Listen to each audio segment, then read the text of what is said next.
1000 விஷயங்கள் தினம் நம்ம காதுக்குள்ள விழும்போது நமக்கு தோன்ற ஒரே ஒரு கேள்வி, இது உண்மையா பொய்யா அப்படின்றது மட்டும்தாங்க. அப்படிப்பட்ட விஷயங்களை எடுத்துட்டு வந்து எது உண்மை எது பொய்னு பிரிச்சு காட்டுறதுதான் இந்த ரீலா ரியலாவோட பணின்னு சொல்லணும். சோ இந்தியா கிளிட்ஸோட ரீலா ரியலால இந்த வார ஹாட் டாபிக்கான தயாரிப்பாளர்கள் சங்கத்திலிருந்து விஷால் தற்காலிக நீக்கம் அதை பத்தி பதில்கள் கொடுக்கறதுக்காக தயாரிப்பாளர்கள் சங்கத்திலிருந்து திரு ராதாகிருஷ்ணன் அவர்கள் நம்ம கூட இருக்காங்க. இப்போ முதல் கேள்வி என்ன அப்படின்னு சொல்லி பாத்தீங்கன்னா, நம்ம விஷால் வந்து இப்போதைக்கு ப்ரொடியூசர் கவுன்சில் இருந்து நம்ம நீக்கப்பட்டிருக்காங்கன்னு சொல்லி தகவல் வந்திருக்கு. என்ன காரணம் சார்? அவருக்கு தொடர்ந்து தயாரிப்பாளர் சங்கத்துக்கு விரோதமாகவும் அந்த ஒற்றுமைக்கும் ஒருமைப்பாட்டையும் குலைக்கிற விதத்துல தொடர்ந்து பேட்டியும் அறிக்கையும் அவருடைய செயல்களும் தொடர்ந்து இருந்த காரணத்தால அவருக்கு பல முறை அவருக்கு நல்ல விதமா சொல்லி நீங்க மாத்திக்கணும்னு சொன்ன கூட அதை அவர் எடுத்துக்கிறதாவே இல்லை. அவருக்கு இறுதியா ஆண்டவர்கள் ஒரு பேட்டுக்கு சம்பந்தமா நம்ம வந்து அவருக்கு விளக்கம் கேட்டு ஒரு கடிதம் அனுப்பிச்சு செயற்குழு முடிவு பண்ணி விளக்கம் கேட்டு கடிதம் அனுப்பிச்சு. அந்த கடிதத்துக்கு 8/9 வந்து அவர் ஒரு திரும்பி கடிதம் அனுப்புறாரு. அந்த தொடர்ந்து செய்வேன்ற மாதிரியும் அந்த இதை அவர் மாற்றிக்கொள்வதற்கு அவர் உடன்படலைன்ற மாதிரியும் அந்த கடிதத்துல விளக்கம் சொல்லியிருந்தாரு. அந்த விளக்கத்தை கடந்த 12 சனிக்கிழமை நடந்த செயற்குழு கூட்டம் ஏற்றுக்கொள்ள தயாரிப்பாளர் சங்கத்துடைய செயற்குழு கூட்டம் அதை நிராகரிச்சு சங்கத்தின் விதி பிரகாரம் அவரை வந்து தற்காலிகமா நீக்கிறதுக்கு முடிவு பண்ணிருக்கு சார். அதான் நீக்கிருக்காங்க. ஓகே சரி, இப்போ ஒரு பேட்டியில இருந்துதான் இதெல்லாம் ஆரம்பிக்குதுன்னு சொல்லி நீங்க சொல்லிருக்கீங்க. அந்த ஆகஸ்ட் மாசம் வந்த இன்டர்வியூ தான் நீங்க சொல்றீங்கன்னு நான் நினைக்கிறேன் சார். ஆக்சுவலா விஷால் வந்து கட்ட பஞ்சாயத்து மூலமா தான் அவங்க தீர்க்கிறாங்கன்னு சொல்லி அவர் தாக்கி இருந்தாப்ல. சார் இப்போ அவர்கிட்ட வந்து இதை பத்தி கேட்கும்போது அவரு கொடுத்த பதில் வந்து அபிஷியலா எனக்கு எதுவும் வரல அப்படின்னு சொல்லி சொல்லியிருந்தாப்ல சார். சோ நீங்க அவருக்கு கடிதம் அனுப்பிச்சு அந்த கடிதத்துக்கு 2/9 வந்து அவருக்கு அபிஷியலா கடிதம் அனுப்பிச்சு அந்த கடிதத்தின் அடிப்படையில இந்த மாதிரி நீங்க 2/9 எங்களுக்கு கடிதம் அனுப்பிச்சீங்க. அந்த கடிதத்தை அடிப்படையில 8/9 அவருடைய கம்பெனி லெட்டர்ல அவர் விளக்கம் கடிதம் அனுப்பிச்சிருக்காரு. அந்த கடிதத்து அடிப்படையில அவர் விளக்கம் அடிக்கிறது கடிதம் அனுப்பிச்சிருக்காரு. அந்த கடிதத்தை தான் 12/11 நடந்த சங்கத்தின் செயற்குழு அது அவருடைய விளக்கம் ஏற்கக்கூடியதா இல்லைன்னு சொல்லி ஓகே அதன் அடிப்படையில அவர் தொடர்ந்து இந்த மாதிரி செஞ்சுட்டே இருக்காருன்ற காரணத்தால அவர் வந்து சங்க விதி பிரகாரம் அவரை நீக்கி இருக்காங்க. என்ன மாதிரியான ஒரு விளக்கம் கொடுத்திருக்காருன்னு தெரிஞ்சுக்கலாமா சார் விஷால்? அதாவது நான் தொடர்ந்து இப்படிதான் பேசுவான்ற மாதிரி எடுத்தேன் கவிழ்த்தன்ற மாதிரி பேசுறாரு. அதாவது தயாரிப்பாளர்களுடைய திரை உலகத்திற்கு தாய் வீடு மாதிரி தயாரிப்பாளர் சங்கம். அந்த சங்கத்துல இருந்து அந்த சங்கத்துக்குன்னு சில விதிமுறைகள் இருக்கு. அந்த உறுப்பினர் எப்படி நடந்துக்கணும்ன்ற சட்டத்திட்டம் இருக்கு, பைலா புக் இருக்கு. கண்டிப்பா யாரா இருந்தாலும் எல்லாரும் ஈக்குவாலிட்டி தான். பெரியவங்க சின்னவங்கன்றதுல இல்ல.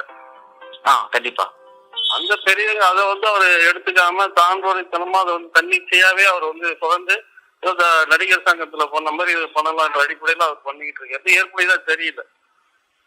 இங்க வந்து எல்லாரையும் அரவணைச்சுக்கிட்டு எல்லாரையும் சமமா நடத்தணுன்றத எங்களுடைய நோக்கம். ஒத்துமையா இருக்கணுன்றத நம்ம முன்னோர் ஒதுக்கு கொடுத்த நமக்கு இப்போ சட்ட விதி. அதுக்கு முரணா யார் நடந்தாலும் அது வந்து ஏற்புடையதாக இருக்காது. அதனால அது சங்கத்தின் விதி பிரகாரம் அவர் நீக்கிருக்கு. ஏன்னா இப்ப அவர் ஒரு சங்கத்தினுடைய செயலாளராக இருக்காரு. கட்டாயமா அந்த அமைப்பு எப்படி நடத்தணும்ன்றது அவருக்கும் தெரியுங்கல்ல. கண்டிப்பா சார் கண்டிப்பா. அந்த அமைப்புல அந்த அவர் நடத்துற சங்கத்துல அவர் வந்து அவங்க சட்ட திட்டத்துக்கு மீறி அவங்க மெம்பர் நடந்துகிட்டா அவர் அனுமதிப்பாரா? உண்மையா சார்? உண்மைதான். அவர் எப்படி ஒரு நியாயம் நீதி ஒழுங்கு நடக்கணும்னு நினைக்கிறாரோ அந்த சங்கத்தில் நடக்கணும், ஒழுங்கா நடக்கணும், சங்க விதி பிரகாரம் நடக்கணும்னு நினைக்கிறாங்களோ அந்த அமைப்பு நினைக்குதோ அந்த மாதிரிதான் தயாரிப்பாளர் சங்கமும் நினைக்கும். கண்டிப்பா சார். அதனால அது அந்த அமைப்புக்கும் ஒற்றுமைக்கும் ஒருமைப்பாட்டுக்கும் குந்தக விளைக்கிற வகையில் தொடர்ந்து அவர் செயல்பட்டு வர்றதுனால அவர் கொடுத்த விலகல் ஏற்புடையதா இல்லைன்னு சங்க செயற்குழு தன்னுடைய கூட்டத்துல முடிவு பண்ணி சங்க விதி 14D பிரகாரம் அவரை தற்காலிகமா நீக்கிருக்காங்க. சரிங்க சார். நீக்கிருக்காங்க. அவருடைய நடிகர் என்ற அடிப்படையில் அவருக்கும் சங்கத்துக்கு சம்பந்தம் இல்லை. இதுக்கு சம்பந்தம் இல்லை. நடிகர் சங்கத்துக்கு இதுக்கு சம்பந்தம் இல்லை, நடிகர்களுக்கு இதுக்கு சம்பந்தம் இல்லை. அவரு தயாரிப்பாளர் என்ற முறையில் தயாரிப்பாளர் சங்கம் அவர்கள் நடவடிக்கை. கண்டிப்பா சார். இப்ப இந்த இன்னும் ஒரே ஒரு விஷயம் சார். இப்ப இந்த நீக்கம் அப்படின்னு சொல்லி முடிவு எடுக்கும் போது அங்க சங்கத்துக்குள்ள இருந்த சூழல் எப்படி இருந்துச்சுங்க சார்? யாரும் இந்த ஏகமானதாக தீர்மானம் நிறைவேற்றப்பட்டது. சங்கத்தின் செயற்குழு உறுப்பினர்களும் நிர்வாகிகளும் கலந்து கொண்ட கூட்டத்துல எந்த ஒரு எதிர்ப்பும் இல்லாம ஏகமானதாக தீர்மானம் நிறைவேற்றப்பட்டது. Okay sir. இப்ப இது இடைக்கால நீக்கம்னு சொல்லிருக்கீங்க. இதுக்கு அடுத்த கட்ட நடவடிக்கை, அதாவது விஷால் வந்து திருப்பியும் வந்து சங்கத்துல இணையணும் அப்படின்னா சார் சங்கத்துல இருந்து சங்க விதி அவருக்கும் தெரியும். அவர் ஒரு சங்கம் நடத்துறாரு. அது என்ன அடுத்த கட்டம் அவர் விதி பிரகாரம் அவர் என்ன அடுத்து திரும்பி அவர் வந்து சேரணும்னு அதுக்கு இருக்கு. அதை படிச்சு பார்த்தா அதுக்கான முயற்சி அவர் எடுத்தாருன்னா திரும்பி செயற்கோள் கூடி முடியும். கண்டிப்பா. சோ இது இனிமேல் வந்து முறையில இதுக்கு யாரும் முடிவு பண்ண முடியாது. உண்மைதான். மீண்டும் செயற்கோள் சங்க விதிப்படி செயற்கோள் தான் முடிவு பண்ணணும். பொதுக்குழு தான் முடியும். கண்டிப்பா. சோ அடுத்த மூவ் வந்து விஷால் கிட்ட இருந்ததா இல்லையாங்க சார்? ஆமா சார். கண்டிப்பா சார். கடைசியா ஒரே ஒரு கேள்விங்க சார்.